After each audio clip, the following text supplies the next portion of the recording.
Hello and welcome to Summer Works Career Sneak Peek series featuring Jim Hume. We're delighted to have you join us. My name is Amanda DeLongchamp and I work at Amy Cell Talent. I'll be facilitating today's session. With that, I would like to introduce our featured speaker, Jim Hume. Jim is thrilled to share his experience with starting his marketing agency, different roles within the organization, and the skills necessary to be successful. Phire Group is a brand definition and activation company.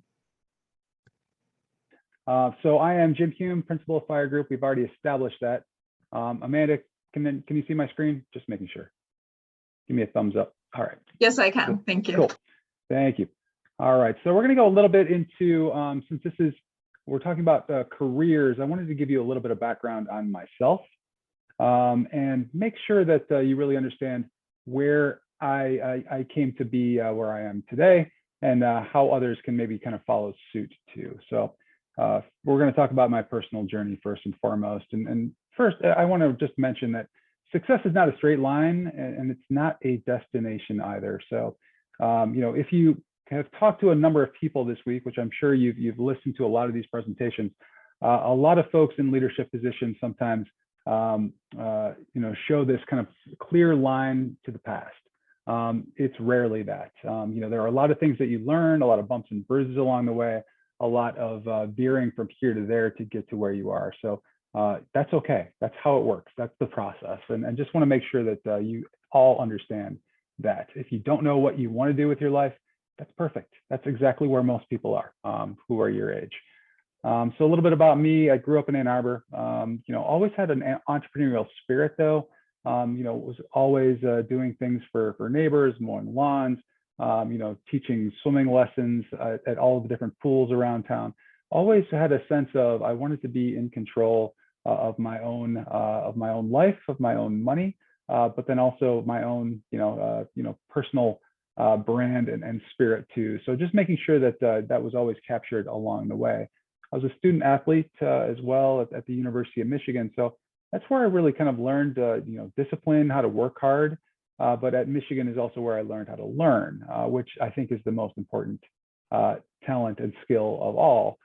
Just making sure that there is so much out there to understand and learn. The better you can understand how to learn, the better off you're going to be in the long run. It doesn't stop at school. That's not you're not given a piece of paper and then suddenly you're done learning. That's really the beginning of the learning experience. So. But even with all of that behind me, I really didn't know what I wanted to do next in life. So I started in local TV in Louisville, Kentucky. I worked in the sports department at WHAS in Louisville, Kentucky, covering the most obscure sports you can imagine, like figure eight racing, where cars pass in the middle, bowling tournaments, just all of these different things. The one thing I learned, and the one thing you may learn early in your career, is that what you don't love and what you don't connect with. And I didn't connect with this. I connected with the people, I connected with the stories, but I didn't connect with the form and the format, and really the whole idea of local TV. It just happens so quickly. You put a story together, you edit it, it airs that day, and then you do it again tomorrow and again the next day.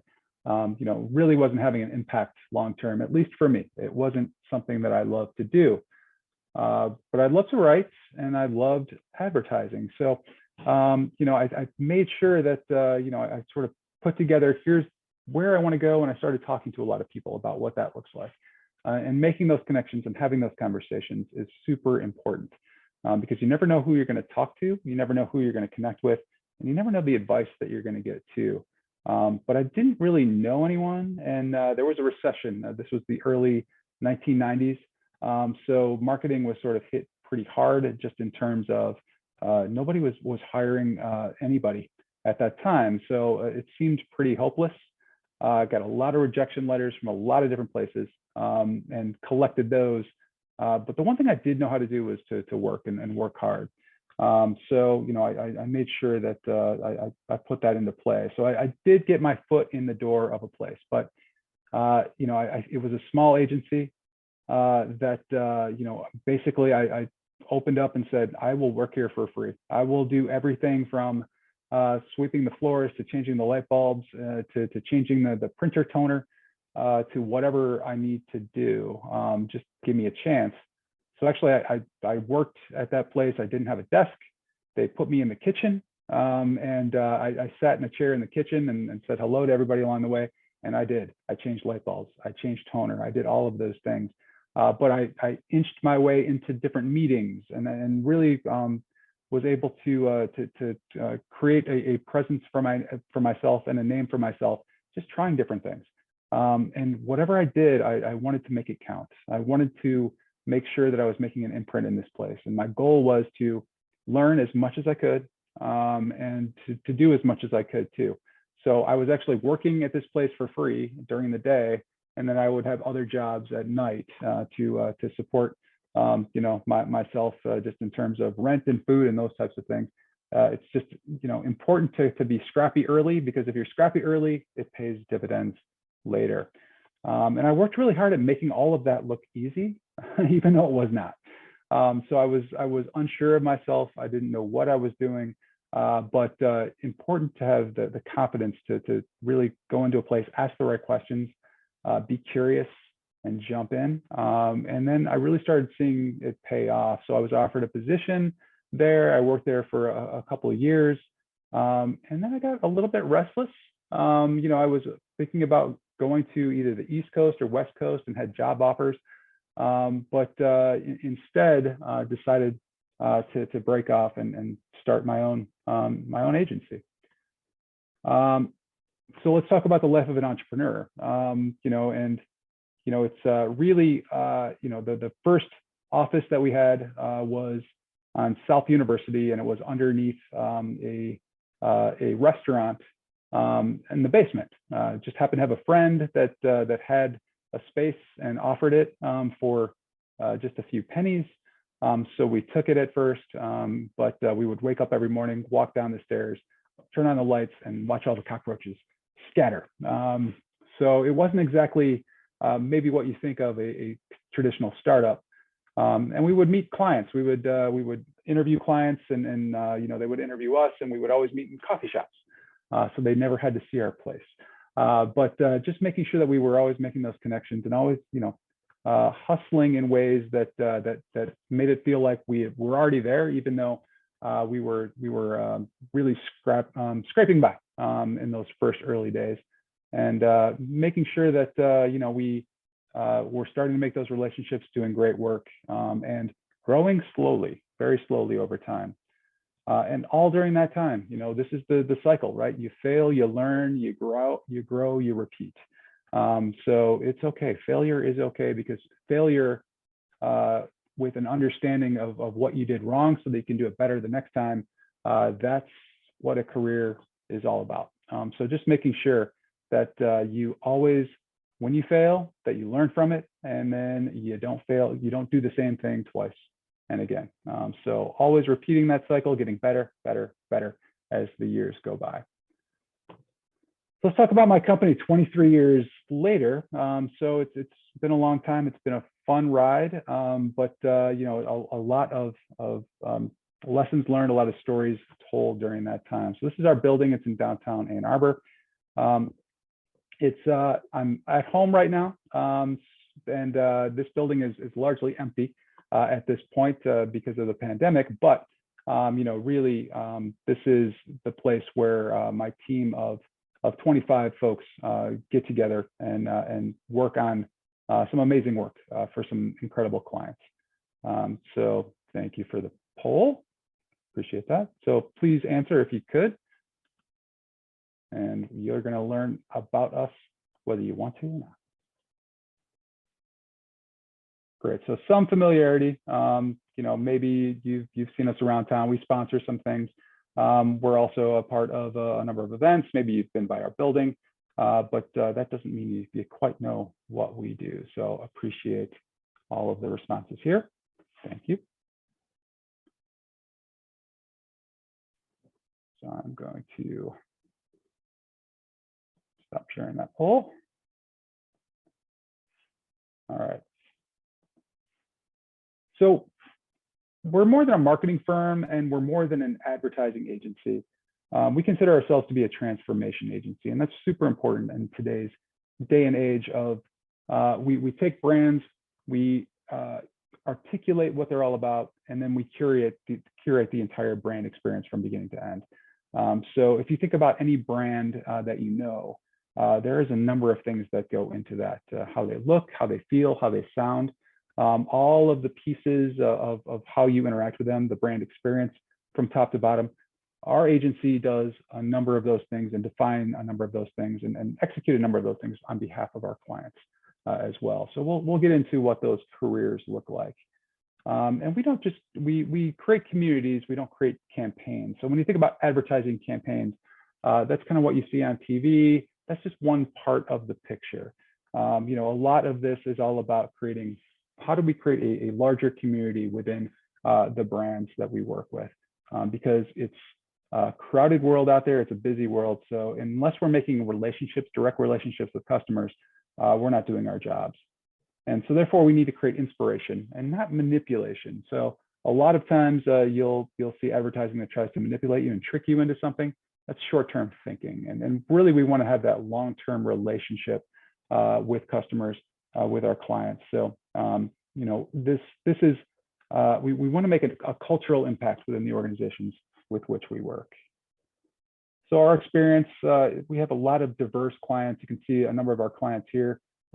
Some of them are local, some of them are national, some of them are international, but it's in a number of different areas. So everything from tires to nonprofits, to moving companies, to you name it. We love to dive in and learn a ton about a number of different industries. That's kind of what makes you know, our job so exciting, is that we get to, as I mentioned, learn how to learn. We're always learning about new things, new ways of doing business, new industries altogether. So we can actually take our findings and learnings from one industry and bring them into another as well. So a lot of different things. I've learned so much over 23 years about so many different things. It's really cool. That's what gets me up in the morning. So as I mentioned, we create community-driven brands and movements. You know, we have this really neat, I think, dichotomy of being creative. We have to be creative in what we do. Everything we do has to be original, thought-provoking, all of those different things. But there's also this area of discipline. So, you know, disciplined processes, you know, disciplined, you know, ways of doing things, but then also the discipline of measuring all of what we're doing on behalf of our clients too. So we don't just create cool things. We also have these really sophisticated dashboards in which we're measuring all of these different elements of our clients to show them progress or lack of progress, reasons why we want to change in midstream.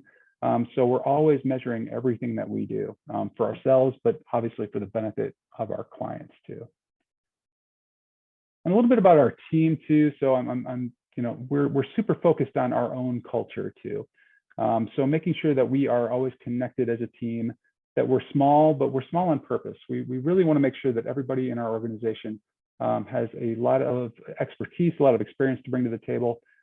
We do have younger folks, but you know, they need to be curious, they need to be bold, and we need to be experienced from top to bottom.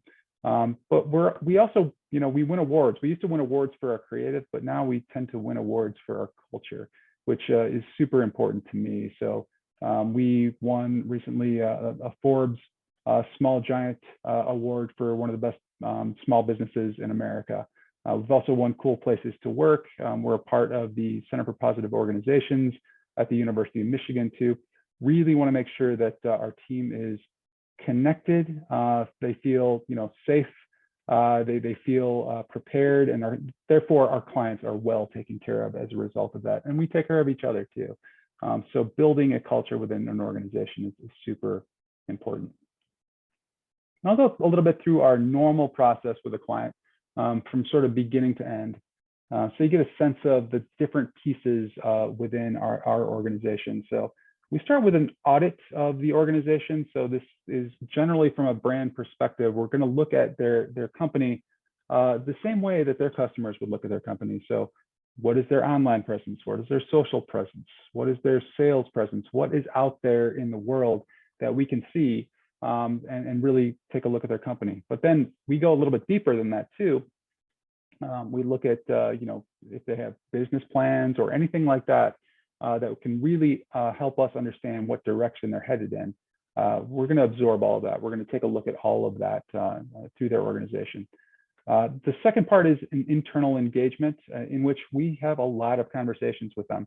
We want to immerse ourselves in their organization to understand what they do, but I think more importantly, why they do it, and really understand what people are passionate about, and what their organizational culture is all about. Because at the end of the day, we want to reflect that in their brand and make sure that we are reflecting what their culture is all about to the outside world. We want to be as authentic as possible.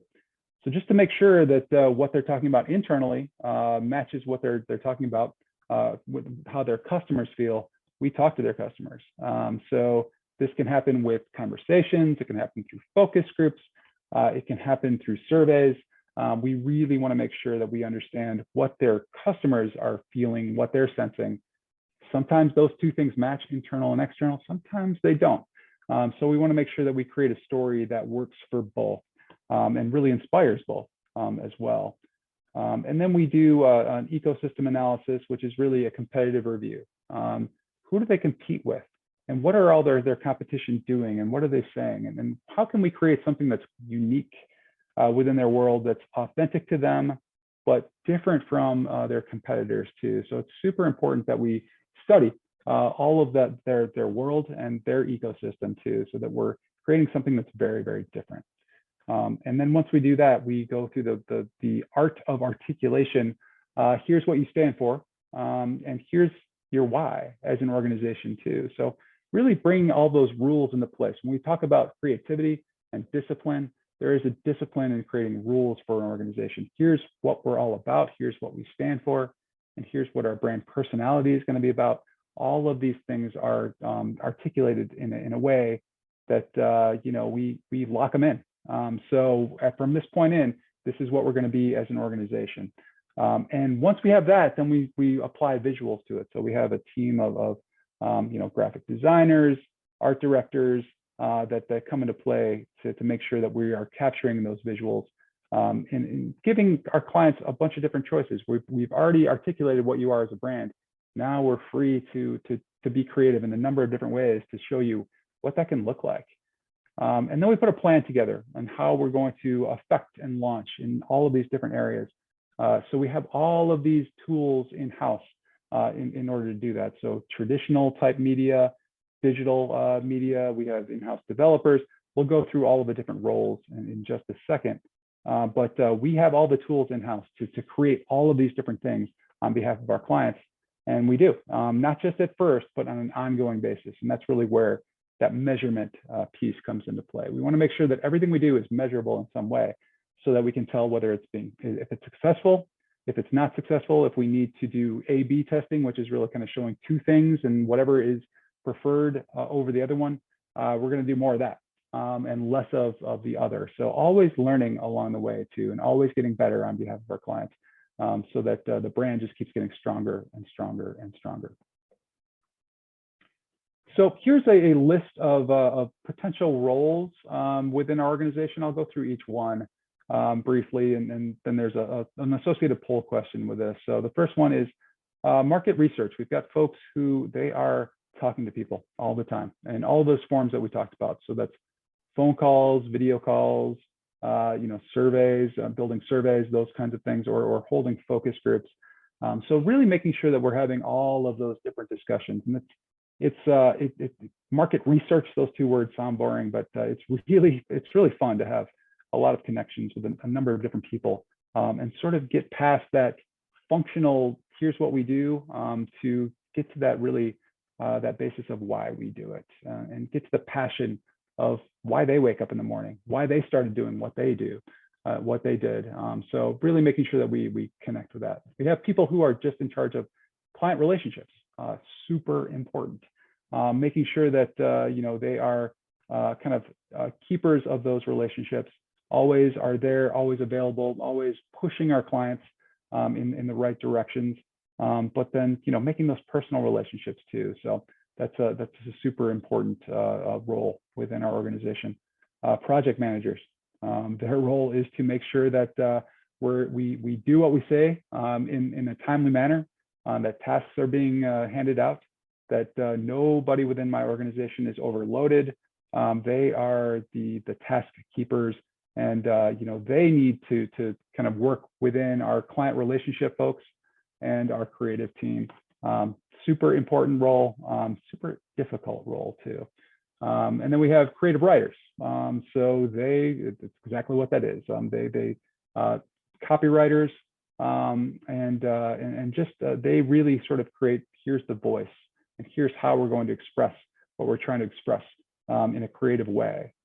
Because we need to always think about how can we express something in a way that nobody else has ever done before. So it's a high degree of difficulty, but it's fun. And they work directly with our graphic designers and art directors to create, what does this look like? What does it feel like? So these are folks that they work with fonts and colors and imagery and all of these different things to bring this complex visual story and make it make sense across all of these different elements that we do. Everything from, like I said before, print elements to digital elements to video to all of the different areas. So just making sure that we have all of those different pieces. Website developers, folks that work with the graphic designers and all of the other folks within our department to really think about what is the user experience all about online? How do we kind of bring people in, and what do we want them to do? So we have a number of different people involved in the website, and then we have in-house developers who build the sites, which can be very complex, very difficult. We're working on some really big ones right now that bring in all of these different elements of products and journeys and all of these different things. So there's a whole art and science to website development too. We have video editors and video designers in-house. We have media coordinators that really kind of plan, here's where we're going to kind of push things out and where they should be. And then they negotiate with media and we really rely on them to really push the message forward in whatever form it is. We have analytics professionals who look at the analytics and really kind of say, here's how we can improve upon where you're going. Here's some things to look at. So they are looking at numbers all day. And then we have everything in between. There are a number of people who wear some different hats or a few different hats within our world too. So just giving people and really pushing into what they may want to do, as well as what they're really good at. So we don't really keep them in one position. We want people to do a number of different things. So yeah, if you could take a look at the poll and just kind of answer which one feels like you. If you had to pick one of these different roles, we've narrowed them down to 4 here.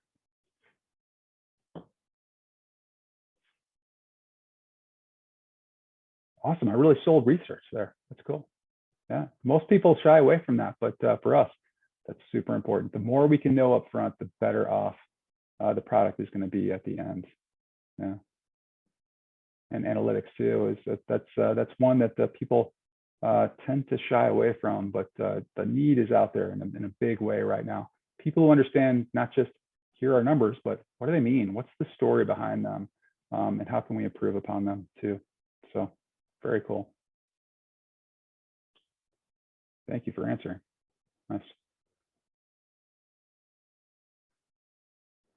All right. Oops, that's the wrong thing. All right, so I'm going to show you, just a story or two of kind of what we do in real life, just so we can kind of take what I've talked about right now and apply it to a real life experience. So we're going to talk about Lake Trust, which is a credit union that you've probably heard of because they're Michigan based. So this is a financial institution, credit union, that their headquarters is up in Brighton, Michigan, but they serve all the communities within Michigan. It's really kind of the perfect case study to show how we not just affect the brand, but how we impact their culture as well. So a little bit about them. So this is a very purpose-driven organization. very committed to the communities in which they have a presence, which is most of Michigan. So instead of just kind of thinking about themselves as a bank, they really feel that that commitment to giving back and giving back through their membership and giving back in all of these different ways to help things like let's give away scholarships. Let's help feed anyone who's hungry within our community, and let's really give to all these different areas. There's a lot of places that are a lot of talk about those things. They actually do them. So we want to really make sure that we capture that. And the way they do it is through their membership, which is this collection of people. It's their membership. The way credit unions work, if you don't know, their members are the ones who really kind of own the credit union. So we really wanted to make sure that we understood they're purpose-driven. We fell in love with their mindset. We fell in love with their culture. We had a lot of like-minded, and we still work with them, and we have a lot of like-minded thinking and cultures. So this was both difficult but very easy for us because we sort of knew how to finish each other's sentences throughout this the background research. So we spoke from everybody from the C-suite, which is the CEO and all of those folks, to the front lines, which we went to almost all of their branches directly and talked to the folks on the front lines. These are the people who are the brand. They talk to the members, they talk to the customers along the way. We also talked to a number of customers. We collected stories, and we also made sure that we unearthed the history of the organization too. We took a look at a lot of different options. So you can see here, once we start to kind of capture the look and feel, there's a number of different ways that we can represent an organization. You can see a few different logos, for instance. But then we really found that it was an interesting story about their background, and you never really know what is going to happen in history until you sort of look back, or you never really know how you're going to go forward until you look back. So they were actually originally a credit union for Detroit Edison and their workforce. So there was this whole idea of power and empowerment. So that we brought that forward with their new tagline, "The power in all of us." And then we started telling a bigger story about power and their powerful story and their strength. And we took a look at their identity and upgraded it by simplifying. So we live in a very digital world now, so that simplification of identity is important because of where it has to be. So in app form, tiny, the more complicated it is, the more difficult it is to carry forward. So we kind of took something and made it look very much alike, but at the same time, really stripped it back and simplified it quite a bit. And then we infuse it in all of the different areas within an organization.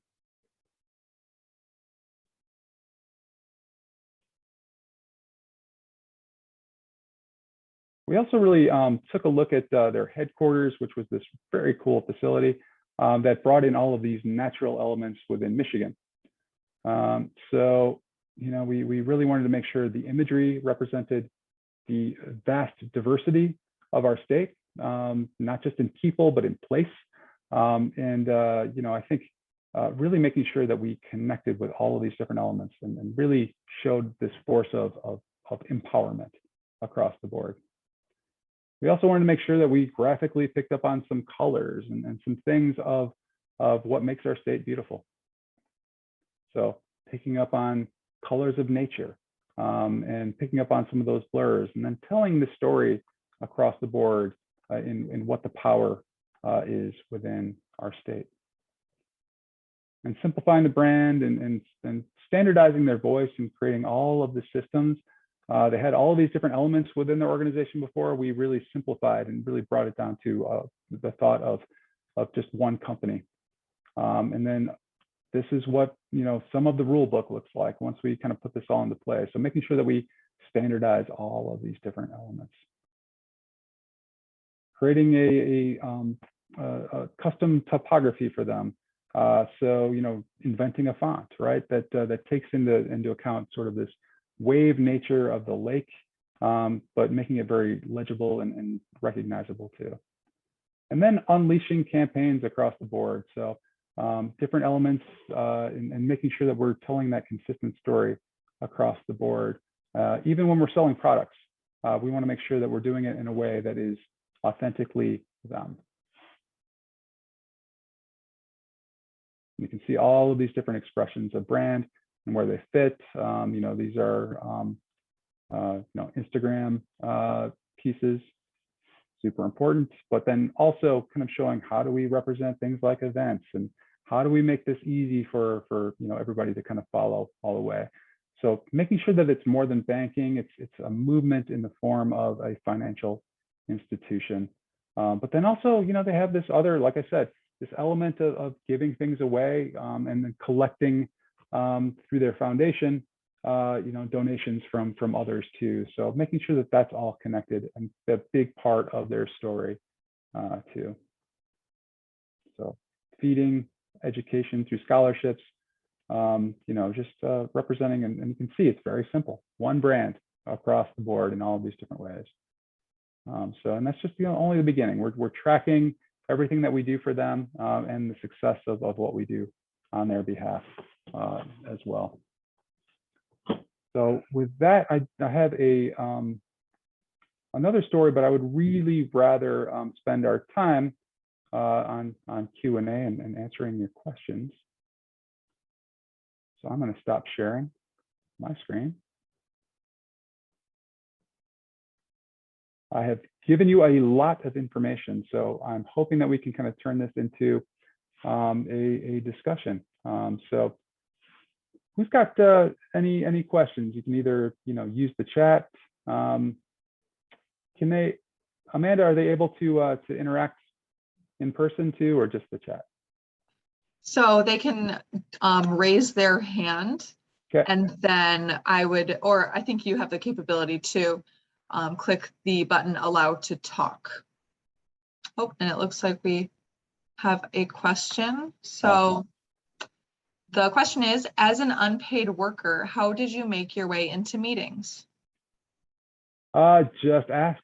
I think for the most part, it's not as scary as you think.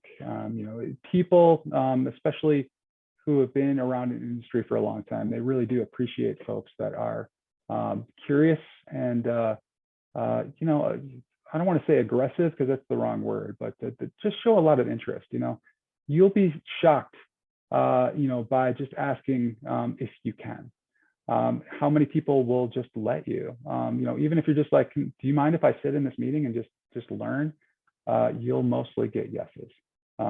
In any organization that's got any kind of positive culture, they want to encourage those kinds of things. And furthermore, there's that's not the only thing they're going to say yes to. For this position, the first position I had, for example, I didn't ask for an interview. I just asked for informational interview. I wanted to go in and, is there somebody I can job shadow with? Is there somebody I can learn from? I'm really interested in this industry and would love to learn more. So that you get those conversations, you get those connections. It's really all about curiosity. So therefore, I encourage you to, if you're interested in something, don't just send your information, send your resume, or apply to jobs. There's a whole different level of connection that you can make with organizations that people are more than willing to connect with you and talk about their jobs and their lives and their passions. Great question. That's awesome. Thank you for giving that advice and insight too, Jim. Now, how exactly do you think that you'd recommend going about it? Because I'm picturing walking into some big tower of a building and saying, who can I talk to about learning? Which maybe isn't a bad idea. And especially like you said, if they have that kind of a culture.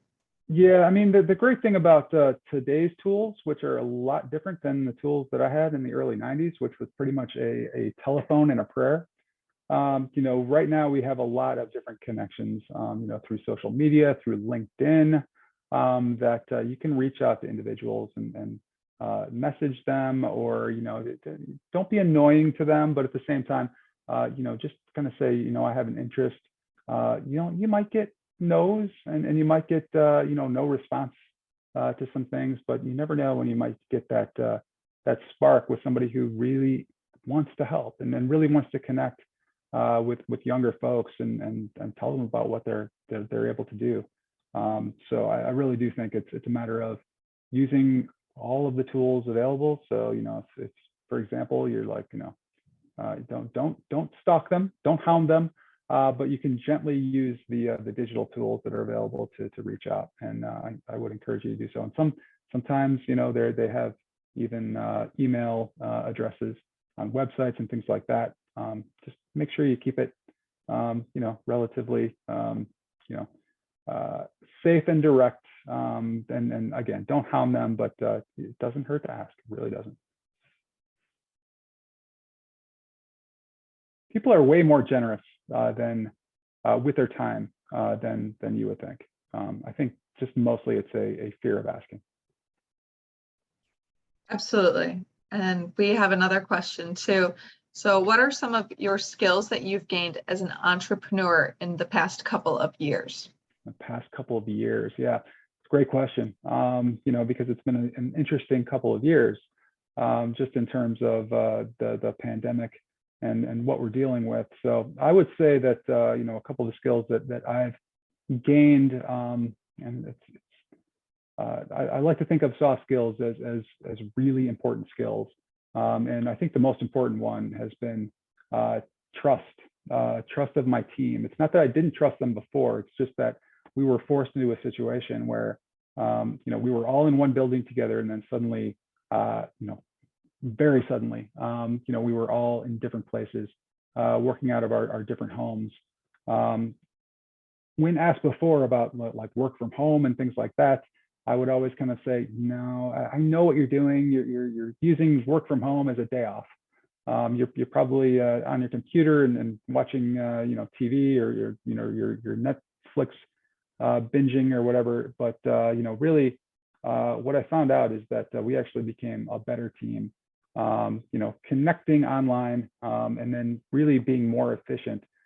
So really gain that level of trust, which I now feel foolish about not trusting before, because there was no reason for that.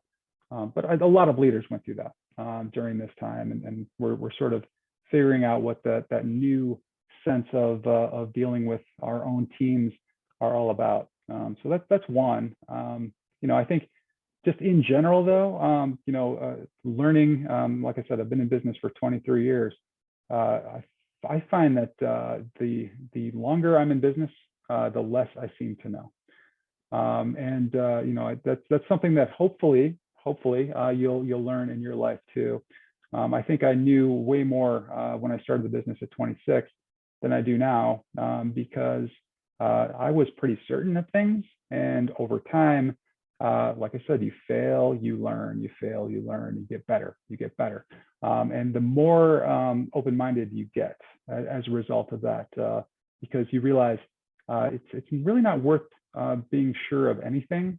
It's worth asking better questions along the way, and just really having that open mind and that growth mindset all the way through. I hope I know less next year than I know right now, because that means I'm learning, and I'm learning to ask better questions too. Great question.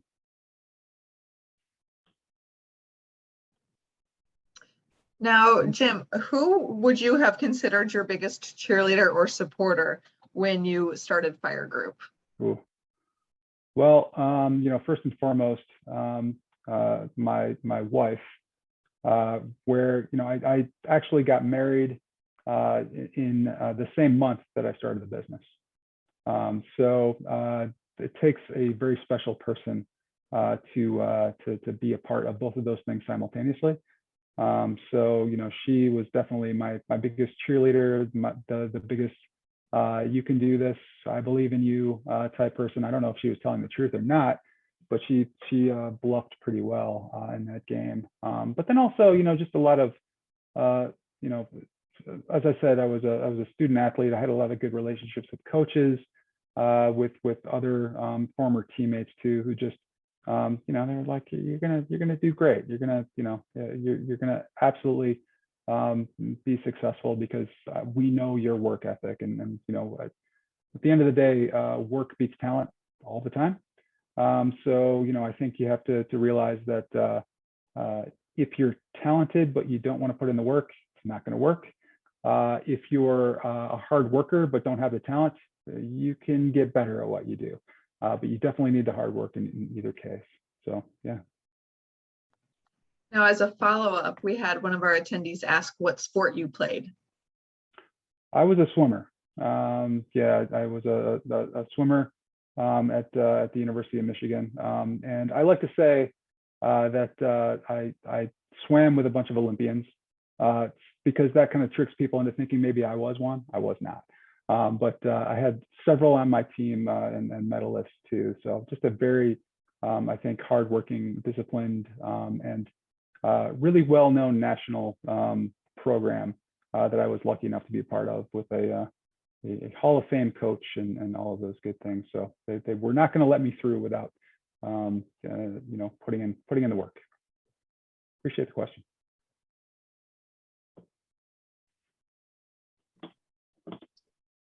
Now, as an entrepreneur, how in the world do you try to manage your work-life balance? Or do you, right? Or maybe more work-life integration has become very popular. Integration, yeah, that's a better way to put it. I've got three teenage kids.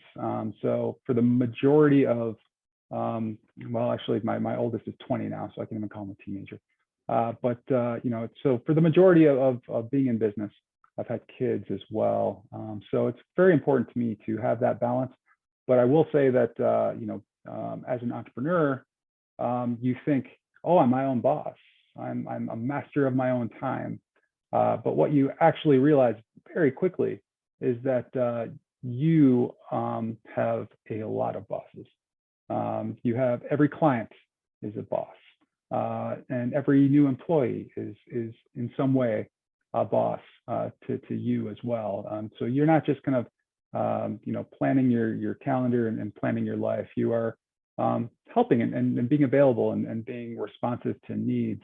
I try to have kind of a servant leadership approach, but it's kind of like you somewhat wave the white flag on trying to have that perfect balance, because you just get disappointed. But it is that integration, making sure that you do carve out time and rest and rejuvenation for yourself. And what's been great about the last year and a half with the pandemic is being able to be at home, so being in the business, but then being able to kind of turn a Zoom off and having a conversation with my kids too, and just all of those things working really well together. So there's never going to be a perfect balance, but at some point you do have to just realize that it's kind of flowing from one thing to the next to the other, and just dealing with whatever is there and whatever's next. I'm trying to be present with all of it. I can only imagine. I don't have any children to contribute to that work-life integration, let alone teenagers or young adults. So that sounds like a lot. Well, I'm happy that they're at a point in their life where they're almost they're fully responsible for themselves. They can, except for my daughter, who's getting she's got her driver's permit right now. They can even drive themselves to places. It wasn't always the case. It was a little more intense earlier on, but yeah, it's fun to be a part of their lives now, all day long, as opposed to just when you kind of were in the building and then you came home and it was sort of this different life. Now it's kind of the same life, and I think a lot of people are experiencing that in the best of ways right now. Now, do you have sort of a typical work day? And if so, what does that look like? Or no, I figure. Nope. I mean, that's kind of the fun of what we do. And part of the fun of being an agency too is because we have such a variety of clients, such a variety of challenges, that every day is different. So some people that they can't live in that environment. I thrive in that environment. I love to kind of look at tomorrow and say, what do I get to do tomorrow? What do I get to be involved with? What are the challenges that we get to overcome this week, this month? So it's that's the cool thing. I mean, really, when I showed the client list, all of those different types of situations, that's if you're fueled to be curious, and you're fueled by challenge, there's no better world than an agency, because it is literally every day is going to be totally different than the last one, and tomorrow, the day after that, it's going to be totally different from that day too.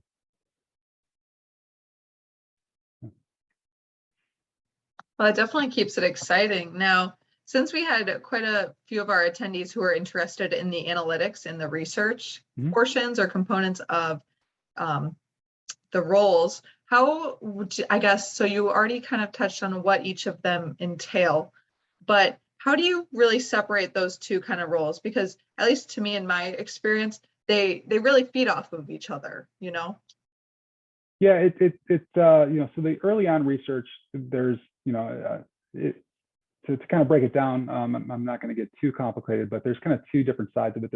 There's quantitative research, there's qualitative research.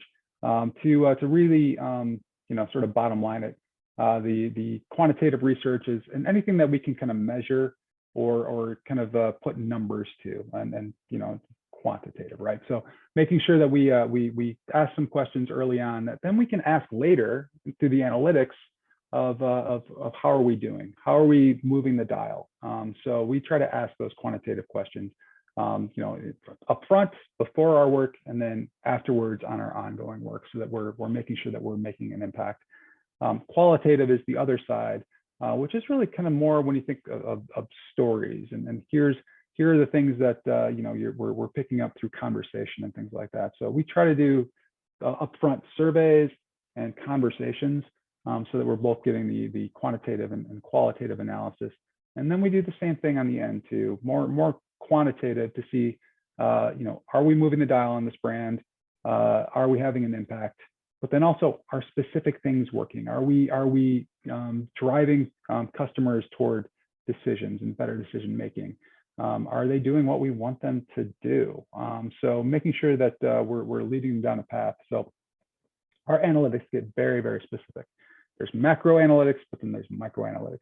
Macro analytics, how are we doing? How's the brand kind of moving from here to there? But then there's those micro analytics that it's like, are they clicking on this one specific button this one time? Are they doing what we want them to do here? And if not, why not? So always kind of thinking of, you're right, it's not bookends, it's sort of a continuum of research that happens from the beginning. One that informs what direction we're going in, and then ongoing that continues to steer the journey from that point on. Thank you for giving that additional insight. That's very helpful, and hopefully it's helpful to I'm sure it's helpful to our attendees as well. It's where the world is going. So if you're interested in analytics and things like that, there's going to be a lot of opportunities for you, not just in our world, but in the world in general. There's just so much, data, big data, overwhelming, that people are collecting but don't know what to do with it. So it's really that last piece of being able to translate and understand and know what to do and know how to act, that the world is trying to catch up with right now. Now, for those sort of roles, do you have any sort of degrees or experiences, if not a college degree, that you and your team look for, or others look for? I'm kind of an outlier in this regard. I look for sort of culture fit and culture add first and foremost. I look for things like work ethic and curiosity. And yeah, it's important. The educational background is important, but it's not disqualifying for me personally. I like mindset over degree. In a perfect world, it's both. But do I look for certain educational categories for things like analytics? Not necessarily, because the education, the universities have not really necessarily kept up with the demand for what we need. So, we can teach a lot of people once they join our organization and exactly what to do. Just have to be curious. You have to be, ready to understand numbers pretty well, and understand what the stories are that they're trying to tell. So we try to bring in people who are curious and willing to learn quickly. And we hope the schools catch up to where the world is, at some point. Absolutely, yeah. And getting a blend of those experiences and the education whenever opportunity presents itself is so helpful and highly recommended, of course. Of course. Yeah. And we want to make sure that, if you don't have the same, that very specific educational background, that you can at least translate it, or at least help us understand how it can be translated into your position, because it does show where your passions are. It does show where your curiosities are. But we have one analytics person whose background was phonetics, so totally unrelated, but just showed an incredible tenacity and curiosity there, and it's been wonderful. So just because you learn something doesn't mean you're destined for that. We hope that you have that, again, that growth mindset where you're willing to kind of jump in, learn things, invent things, and have that entrepreneurial mindset, even as a team member. Absolutely, lifelong learners. So important. And then we have just a few minutes left, everybody, for anyone who has some burning questions that they'd like to get to ask Jim today, just to let you know.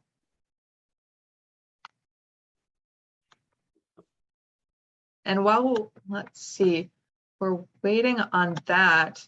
Do you perceive that there's any specific personality that someone needs to really enter this entrepreneurial field? To be an entrepreneur, so separate from the agency, but to kind of start your own thing, you have to have a very thick skin and appetite for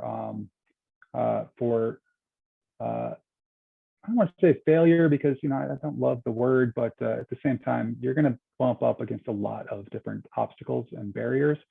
So you have to have some sense of resilience, and you have to understand that there's not going to be this kind of clear path from here to there. It's going to be. You also have to understand that it's. I keep going back to this, but it's work. It's just a lot of work. It's a lot of time. It's a lot of heartache, and it's also, I think the fact of the matter is, and this is the advice I tell, burgeoning entrepreneurs, is the fact that you might want to turn your passion into a business, but if your passion isn't business itself, you're gonna hit a barrier, because as you succeed and as you grow, the thing that you started is not going to be the thing that you get to do every day anymore, because you're going to be steering a team. You're going to be working with customers. You're going to be doing all these things. The thing that you actually make, becomes, other people's responsibilities. So if you have to have that desire to want to grow other people, to teach other people, and to really nurture a culture of an organization all the way through. That's really the ultimately successful entrepreneurs are more visionary than they are in the weeds on the day-to-day. So you have to derive your passion from that.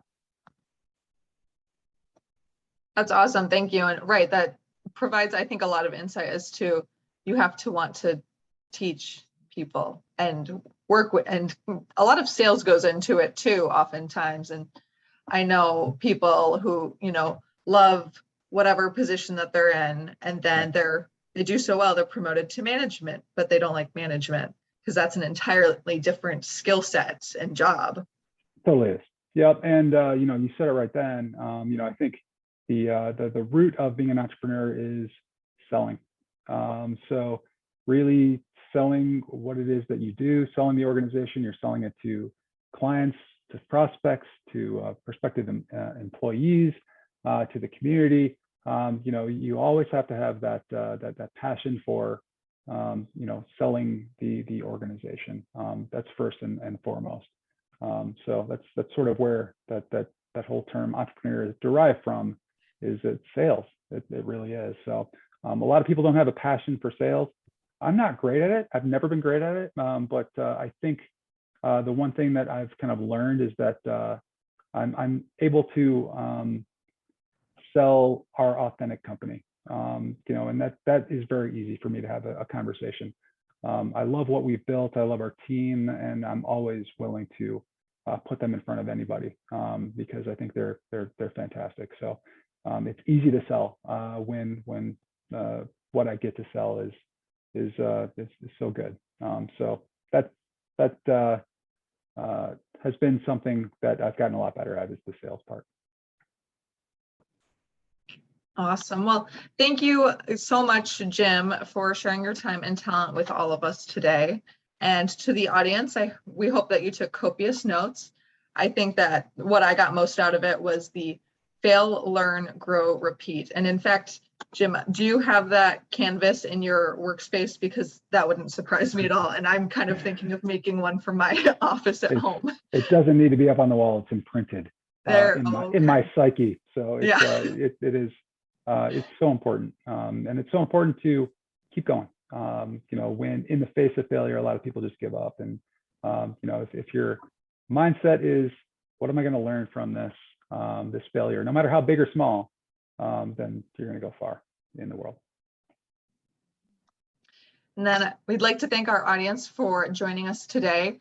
Please take a moment to respond to the survey that you'll be getting in about the next 24 hours from Zoom, and share what you learned today. Your feedback is going to be used for learnings and then plans for next year. And then for future reference, all of the SummerWorks Career Sneak Peek Speaker Series videos will be housed on the SummerWorks YouTube webpage. We wish you all the best in your future career endeavors. Have a great day. Thank you, everybody. Thanks, guys. Have a great day.